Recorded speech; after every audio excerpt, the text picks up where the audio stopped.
छत्तीसगढ़ के राज्यपाल रमन डेका जी, लोकसभा अध्यक्ष ओम बिड़ला जी, छत्तीसगढ़ विधानसभा के अध्यक्ष मेरे मित्र रमन सिंह जी, प्रदेश के मुख्यमंत्री विष्णुदेव साय जी, केंद्र सरकार में मेरे सहयोगी मंत्री तोखन साहू जी, उप मुख्यमंत्री विजय शर्मा जी, अरुण साहू जी, राज्य विधानसभा में मेरे नेता प्रतिपक्ष चरणदास महंत जी, उपस्थित अन्य मंत्रीगण,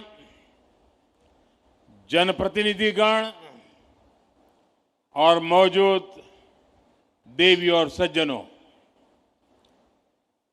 छत्तीसगढ़ की विकास यात्रा के लिए आज का दिन एक स्वर्णिम शुरुआत का दिन है और मेरे लिए व्यक्तिगत तौर पर ये बहुत ही सुखद दिन है, अहम दिन है। मेरा बीते कई दशकों से इस भूमि से बहुत आत्मीय नाता रहा है। एक कार्यकर्ता के रूप में मैंने छत्तीसगढ़ में बहुत समय बिताया। यहां से मुझे बहुत कुछ सीखने को मिला। मेरे जीवन को गढ़ने में यहां के लोगों का, यहां की भूमि का बहुत बड़ा आशीर्वाद रहा है। छत्तीसगढ़ की परिकल्पना, इसके निर्माण का संकल्प और फिर उस संकल्प की सिद्धि, हर एक क्षण पर मैं छत्तीसगढ़ के परिवर्तन का साक्षी रहा हूं। और आज जब छत्तीसगढ़ 25 वर्षों की यात्रा के अहम पड़ाव पर पहुंचा है, तो मुझे इस क्षण का भी सहभागी बनने का अवसर मिला है। आज इस रजत जयंती के उत्सव पर मुझे राज्य के लोगों के लिए इस नई विधानसभा के लोकार्पण करने का सौभाग्य मिला है। मैं छत्तीसगढ़ के लोगों को, राज्य सरकार को इस अवसर पर अपनी शुभकामनाएं देता हूं, बधाई देता हूं। साथियों, 2025 का ये वर्ष भारतीय गणतंत्र का अमृत वर्ष भी है। 75 वर्ष पहले भारत ने अपना संविधान देशवासियों को समर्पित किया था। ऐसे में आज इस ऐतिहासिक अवसर पर मैं इस अंचल से संविधान सभा के सदस्य रहे रविशंकर शुक्ल जी, बैरिस्टर ठाकुर छेदीलाल जी, घनश्याम सिंह गुप्त जी, किशोरी मोहन त्रिपाठी जी, राम प्रसाद पोटाई जी और रघुराज सिंह जैसे मनीषियों का स्मरण करते हुए उन्हें अपनी श्रद्धांजलि देता हूं। तब के काफी पिछड़े रहे इस क्षेत्र से दिल्ली पहुंचकर इन विभूतियों ने बाबा साहब के नेतृत्व में संविधान के बनने में महत्वपूर्ण भूमिका निभाई थी। साथियों, आज का दिन छत्तीसगढ़ के इतिहास का स्वर्णिम अध्याय बनकर चमक रहा है। आज जब हम इस भव्य और आधुनिक विधानसभा भवन का लोकार्पण कर रहे हैं तो ये केवल एक इमारत का समारोह नहीं बल्कि 25 वर्षों की जन आकांक्षा, जन संघर्ष और जन गौरव का उत्सव बन गया है। आज छत्तीसगढ़ अपने स्वप्न के नए शिखर पर खड़ा है और इस गौरवशाली क्षण में मैं उन महापुरुष को नमन करता हूं जिनकी दूरदृष्टि और करुणा ने इस राज्य की स्थापना की।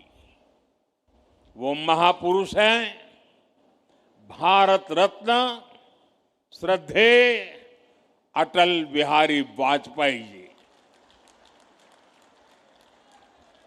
साथियों, साल 2000 में जब अटल जी ने छत्तीसगढ़ राज्य का गठन किया तो वो निर्णय केवल प्रशासनिक नहीं था, वो निर्णय था विकास की नई राह खोलने का और वो निर्णय था छत्तीसगढ़ की आत्मा को पहचान दिलाने का। इसलिए आज जब इस भव्य विधानसभा के साथ साथ अटल जी की प्रतिमा का भी अनावरण हुआ है तो मन कह उठता है, मेरे भाव व्यक्त हो रहे हैं।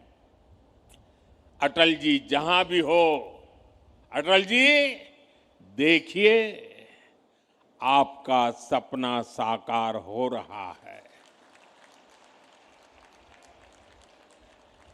आपका बनाया हुआ छत्तीसगढ़ आज आत्मविश्वास से भरा है, विकास की नई ऊंचाइयों को छू रहा है।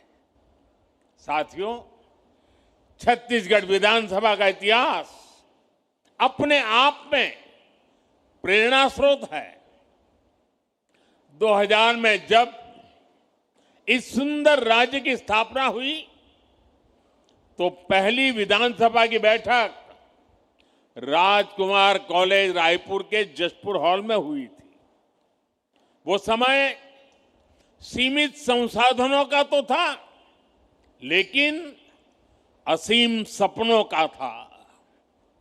तब केवल एक भावना थी कि हम अपने भाग्य को और तेजी से उज्जवल बनाएंगे। बाद में विधानसभा का जो भवन तैयार हुआ वो भी पहले किसी दूसरे विभाग का परिसर था। वहीं से छत्तीसगढ़ में लोकतंत्र की यात्रा नई ऊर्जा के साथ प्रारंभ हुई और आज 25 वर्षों के बाद वही लोकतंत्र, वही जनता एक आधुनिक, डिजिटल और आत्मनिर्भर विधानसभा के भवन का उद्घाटन कर रही है। साथियों, यह भवन लोकतंत्र का तीर्थ स्थल है। इसका हर स्तंभ पारदर्शिता का प्रतीक है। इसका हर गलियारा जवाबदेही की याद दिलाता है और इसका हर कक्ष जनता की आवाज का प्रतिबिंब है। यहां लिए गए निर्णय दशकों तक छत्तीसगढ़ के भाग्य को दिशा देंगे और यहां कहा हर एक शब्द छत्तीसगढ़ के अतीत, इसके वर्तमान का और इसके भविष्य का महत्वपूर्ण हिस्सा होगा। मुझे विश्वास है ये भवन आने वाले दशकों के लिए छत्तीसगढ़ की नीति, नियति और नीतिकारों का केंद्र बनेगा। साथियों, आज पूरा देश विरासत और विकास को साथ लेकर चल रहा है और ये भावना सरकार की हर नीति, हर निर्णय में भी दिखती है। आज देश की संसद को हमारा पवित्र सेंगोल प्रेरणा देता है। नई संसद की नई गैलरियां पूरी दुनिया को भारत के लोकतंत्र की प्राचीनता से जोड़ती है। संसद परिसर में लगी प्रतिमाएं पूरे विश्व को ये बताती हैं कि भारत में लोकतंत्र की जड़ कितनी गहरी है। साथियों, मुझे प्रसन्नता है कि भारत की यही सोच, यही भावना छत्तीसगढ़ के इस नए विधानसभा में भी झलकती है। साथियों, छत्तीसगढ़ का नया विधानसभा परिसर राज्य की समृद्ध संस्कृति का प्रतिबिंब है। इस विधानसभा के कण कण में छत्तीसगढ़ की भूमि पर जन्मे हमारे महापुरुषों की प्रेरणा है। वंचितों को वरीयता, सबका साथ, सबका विकास, ये भाजपा सरकार के सुशासन की पहचान है। यही देश के संविधान की स्पिरिट है। यही हमारे महापुरुषों, हमारे ऋषियों, मनीषियों के दिए संस्कार है। साथियों, मैं जब इस भवन को देख रहा था तो मुझे बस्तर आर्ट की सुंदर झलक दिखाई दी। मुझे याद है, कुछ महीने पहले थाईलैंड के प्रधानमंत्री जी को मैंने यही बस्तर आर्ट भेंट की थी। बस्तर की ये कला हमारी सृजनशीलता और सांस्कृतिक शक्ति का प्रतीक है। साथियों, इस भवन की दीवारों में बाबा गुरु घासीदास जी का मन खे एक समान का संदेश है, जो हमें सबका साथ, सबका विकास, सबका सम्मान सिखाता है। यहां के हर द्वार में माता शबरी की सिखाई आत्मीयता है, जो हमें हर अतिथि, हर नागरिक का स्नेह स्वागत करने की बात बताती है। इस सदन की हर कुर्सी में संत कबीर का सिखाया सच्चाई और निडरता का भाव है और यहां की नींव में महाप्रभु वल्लभाचार्य जी का बताया नर सेवा नारायण सेवा का संकल्प है। साथियों, भारत लोकतंत्र की जननी है, मदर ऑफ डेमोक्रेसी है। हमारा आदिवासी समाज तो पीढ़ियों से लोकतांत्रिक परंपराओं को जीता आया है। मुरिया दरबार, बस्तर की आदिम संसद इसका जीवंत उदाहरण है। वो आदिम संसद थी। सालों से हमारे यहां समाज और शासन मिलकर समस्याओं का समाधान करते रहे हैं और मुझे प्रसन्नता है कि इस विधानसभा में भी मुरिया दरबार की परंपरा को स्थान मिला है। साथियों, एक और इस सदन के हर कोने में हमारे महापुरुषों के आदर्श हैं, तो वहीं इसकी अध्यक्ष पीठ पर रमन सिंह जी जैसा अनुभव नेतृत्व भी है।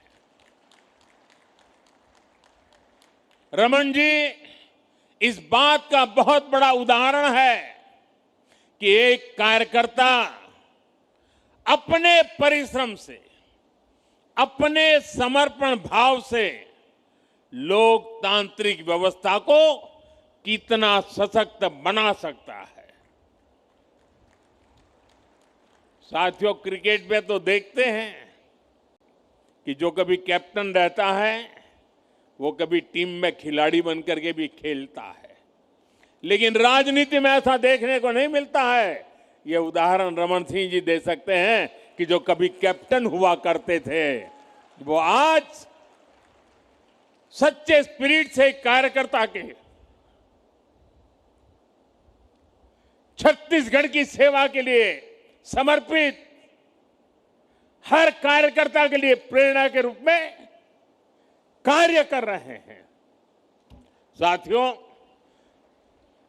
राष्ट्र कवि निराला जी ने अपनी कविता में मां सरस्वती से प्रार्थना की थी, प्रिय स्वतंत्र रहो, अमृत मंत्र नव भारत में भर दे। यह केवल काव्य नहीं था, यह आजाद भारत के नव सृजन का मंत्र था। उन्होंने नव गति, नव लय, नव स्वर की बात कही, यानी कि एक ऐसे भारत की जो परंपरा से जुड़ा हो लेकिन भविष्य की ओर पूरे आत्मविश्वास से आगे बढ़े। आज जब हम छत्तीसगढ़ के नए विधानसभा में खड़े हैं तो यह भावना यहां भी उतनी ही सार्थक है। यह भवन भी उसी नव स्वर का प्रतीक है जहां पुराने अनुभवों की ध्वनि है और नए सपनों की ऊर्जा भी है। और इस ऊर्जा के साथ हम एक ऐसे भारत का निर्माण करना है, एक ऐसे छत्तीसगढ़ की नींव बनानी है जो विरासत से जुड़कर विकास के पथ पर आगे बढ़ सके। साथियों, नागरिक देवो भव ये हमारे सुशासन का मंत्र है और इसलिए हमें विधानसभा के हर निर्णय में जनता के हित को ध्यान में रखकर काम करना होगा। यहां कानून ऐसे बने जो रिफॉर्म को गति दे, जिससे लोगों का जीवन आसान हो, जो लोगों के जीवन से सरकार के अनावश्यक दखल को बाहर करे, सरकार का न अभाव हो और न ही अनावश्यक प्रभाव हो। यही तेज प्रगति का एकमात्र मंत्र है। साथियों, ये हमारा छत्तीसगढ़ तो भगवान श्री राम का ननिहाल है। भगवान श्री राम इस धरती के भांजे हैं। आज इस नए परिसर में श्री राम के आदर्शों को याद करने का इससे बेहतर दिन और क्या होगा। भगवान राम के आदर्श हमें सुशासन की सीख देते हैं। साथियों, अयोध्या में राम मंदिर की प्राण प्रतिष्ठा के समय हम सभी ने देव से देश और राम से राष्ट्र का संकल्प लिया था। हमें याद रखना है, राम से राष्ट्र का अर्थ है राम राज बैठे त्रिलोका, हर्षित भये गए सब रोग शोका। इसका अर्थ है सुशासन और जन कल्याण का राज। इसका अर्थ है सबका साथ, सबका विकास की भावना से शासन। राम से राष्ट्र का अर्थ है नहीं दरिद्र को दुखी न दीना, जहां कोई न गरीब हो ना कोई दुखी हो, जहां भारत गरीबी से मुक्त होकर आगे बढ़े। राम से राष्ट्र का अर्थ है अल्प मृत्यु नहीं कवनीयु पीरा, यानी बीमारियों से असमय मृत्यु ना हो, यानी स्वस्थ और सुखी भारत का निर्माण हो। राम से राष्ट्र का मतलब है मानव एक भक्ति कर नाता, अर्थात हमारा समाज ऊंच नीच के भाव से मुक्त हो और हर समाज में सामाजिक न्याय की स्थापना हो। साथियों, राम से राष्ट्र का एक अर्थ ये भी है कि निशिचर हिन करऊ मही भुज उठाई पन की न, यानी मानवता विरोधी ताकतों का आतंक के विनाश की प्रतिज्ञा। और यही तो हमने ऑपरेशन सिंदूर में देखा है। भारत आतंक के विनाश की प्रतिज्ञा करके आतंकियों की कमर तोड़ रहा है। भारत आज नक्सलवाद, माओवादी आतंक को भी समाप्त करने की तरफ बढ़ रहा है। भारत आज अभूतपूर्व विजय के गर्व से भरा हुआ है और गर्व की यही भावना आज छत्तीसगढ़ विधानसभा के इस नए परिसर में हमें चारों तरफ दिख रही है। साथियों, पिछले 25 वर्षों में छत्तीसगढ़ ने जो परिवर्तन देखा है वो अद्भुत और प्रेरणादायी है। कभी यह राज्य नक्सलवाद और पिछड़ेपन से पहचाना जाता था, आज वही राज्य समृद्धि, सुरक्षा और स्थायित्व का प्रतीक बन रहा है। आज बस्तर ओलंपिक की चर्चा देश के कोने कोने में है।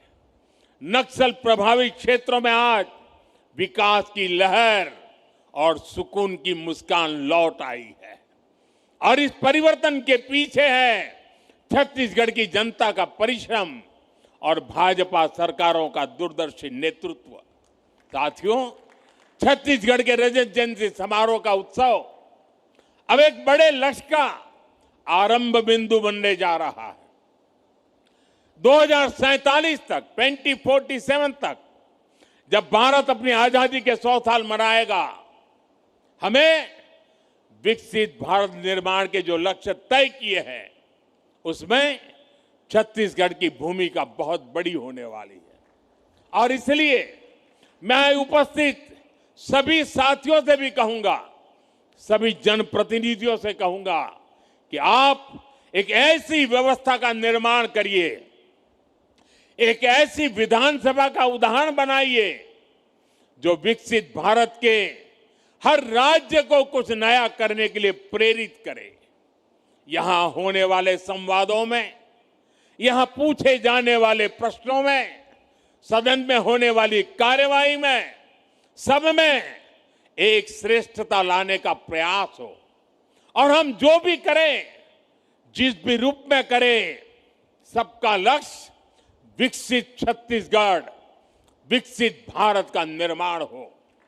साथियों, छत्तीसगढ़ की इस नई विधानसभा की श्रेष्ठता इसके भवन की भव्यता से ज्यादा यहां के लिए जाने वाले जन कल्याण के निर्णयों से निर्धारित होगी। यह इस बात से तय होगी कि सदन छत्तीसगढ़ के सपनों को, इसकी सोच को कितनी गहराई से समझता है और उन्हें साकार करने के लिए कितने दूर तक चलता है।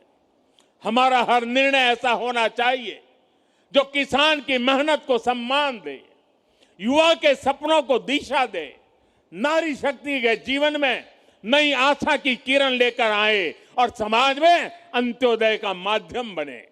हम सबको ये याद रखना है कि यह विधानसभा केवल कानून बनाने का स्थान नहीं, बल्कि यह छत्तीसगढ़ के भाग्य निर्माण का प्रखर केंद्र है, जीवंत इकाई है। इसलिए हम सबको यह सुनिश्चित करना होगा कि यहां से निकलने वाले हर विचार में जन सेवा की भावना हो, विकास का संकल्प हो और भारत को नई ऊंचाई पर ले जाने का विश्वास हो। यही हमारी कामना है। साथियों, लोकतंत्र में कर्तव्य को सर्वोपरि रखते हुए हम सब सार्वजनिक जीवन में अपनी भूमिका निभाए, यह संकल्प लेना ही नए विधानसभा भवन के लोकार्पण के इस अवसर के सबसे बड़ी सार्थकता होगी।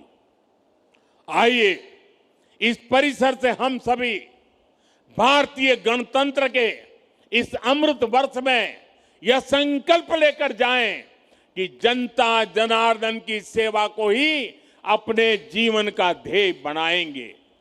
आप सभी को लोकतंत्र के इस सुंदर नव मंदिर के लोकार्पण पर मैं पुनः शुभकामनाएं और बधाई देता हूं। मैं मुख्यमंत्री जी को और विशेष रूप से मेरे मित्र रमन सिंह जी को इस कल्पना को साकार करने के लिए हृदय से बहुत बहुत बधाई देता हूं। जय भारत, जय छत्तीसगढ़। बहुत बहुत धन्यवाद।